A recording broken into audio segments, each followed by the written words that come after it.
Assalamualaikum warahmatullahi wabarakatuh. Selamat jumpa kembali. Hari ini kita akan membahas tentang Google Scholar.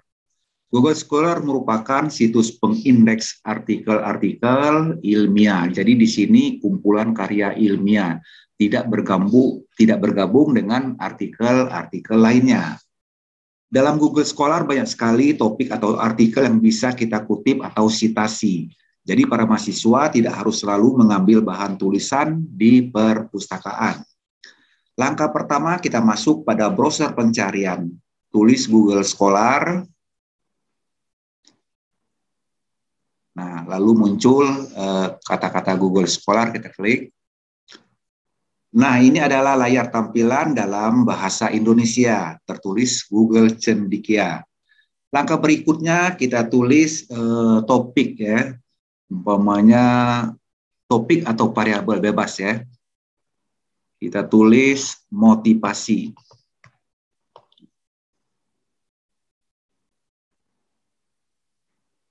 Nah, di sini tertulis tentang motivasi. Tahun berapa kita yang ingin dibaca ya. Ini ada tahun 2022, 2021 dan seterusnya, atau kita custom ya, rentang khusus ya.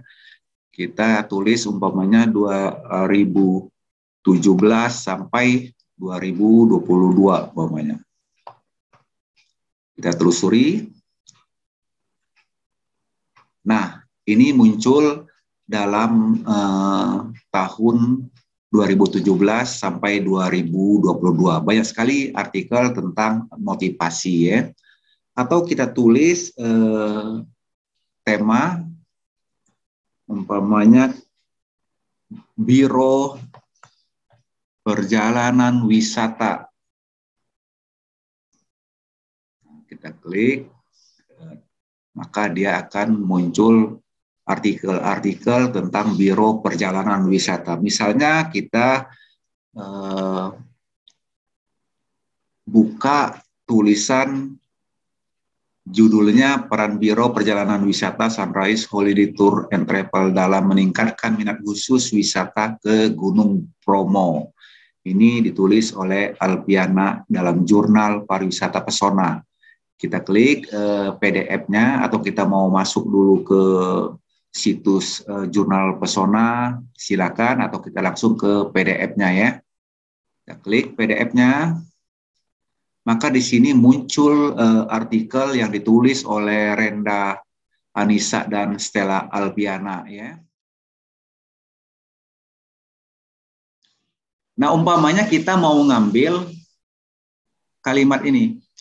Pariwisata adalah kegiatan rekreasi di luar domisili untuk melepaskan diri dari pekerjaan rutin atau mencari suasana lain.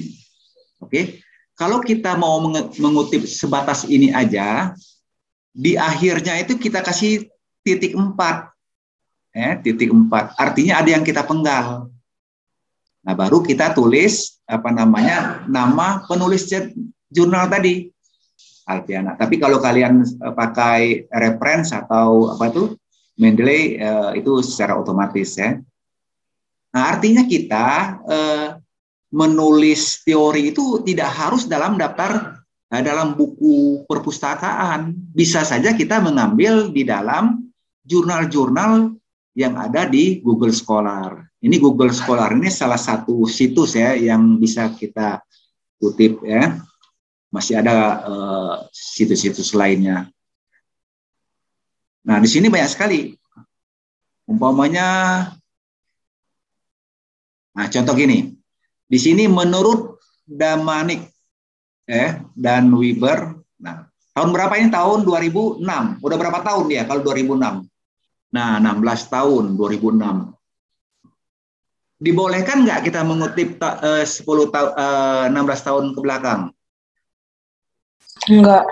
Nggak ya. Nah, caranya begini, ini tekniknya ya. Kalau umpamanya ini tahunnya 2022, ya, anggap aja 2022 kan kita mudah ya, kita lihat aja daftar pustakanya, itu bisa kita ambil ya daftar pustakanya. Tetapi kalau umpamanya dia kata dosen begini, gunakan teori 10 tahun terakhir maksimum. Nah, tapi ini bisa kita kutip. Menurut Damanik dan Weber, dalam tahun ini nggak usah kita tulis. Paham nggak?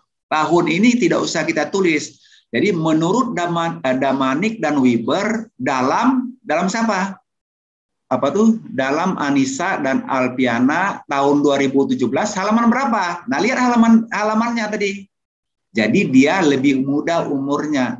Tahun yang ditulis oleh ini tidak perlu kita tulis karena kita tidak membaca buku langsung dari Damanik ini, tapi kita membaca dalam Alpiana.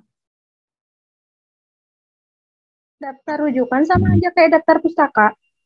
Iya, daftar pustaka ada istilah daftar rujukan, ada referensi, ya, ada daftar pustaka ya, tergantung buku pedoman di masing-masing perguruan tinggi.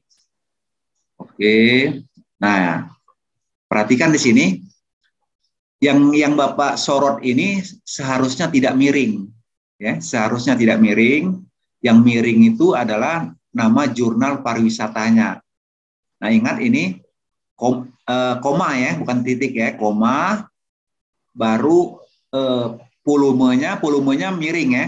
Ini volume 1 miring, dalam kurung 1, berarti nomor. Nah, nomornya tidak miring. Nah, ini dia katanya dari mana? Dari HTTP jurnal. Nah, ini. Ya. Linknya ini. Nggak dimasukkan linknya juga nggak apa-apa, tapi kalau dimasukkan linknya, jadi kalau ada yang mengutip juga, dia tahu lebih cepat mencarinya.